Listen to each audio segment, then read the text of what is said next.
Let us now start the second chapter of current electricity, that is electric measurements. In the previous chapter, let us recapitulate. We have studied about drift velocity, the concept of drift velocity, combination of resistances, combination of cells,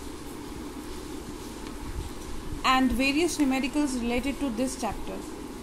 You must have done the numericals containing combination of resistors and combinations of cells, but by using Ohm's law. But whenever we deal with complicated circuit having a large number of resistors or EM cells, then it is difficult to use only Ohm's law to solve these such complicated circuits.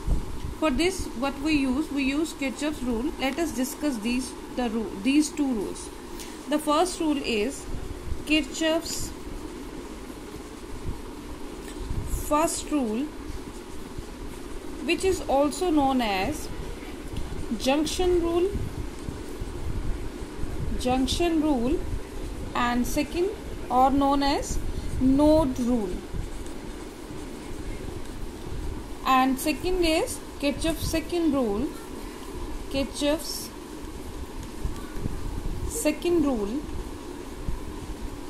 which is also known as loop rule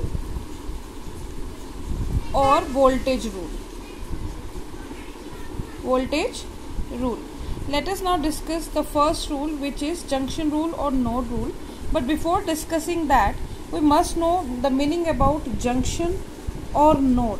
What is junction or node? Actually, junction or node is a point in the electrical circuit where two or more conductors meet, right? A point where two or more conductors meet. For example, this is a diagram in which this is a junction. This is a junction or node. Here, these are the conductors carrying current in different directions, right? So this point is known as junction or node. And what is loop? Loop means any closed circuit is known as loop. Now come to the first rule, which is Kirchhoff's first rule or junction rule or node rule. This is also known as current rule. This is also known by one of the famous name, which is current rule. Just like second rule is known as voltage rule, this is known as current rule. Let us discuss this first.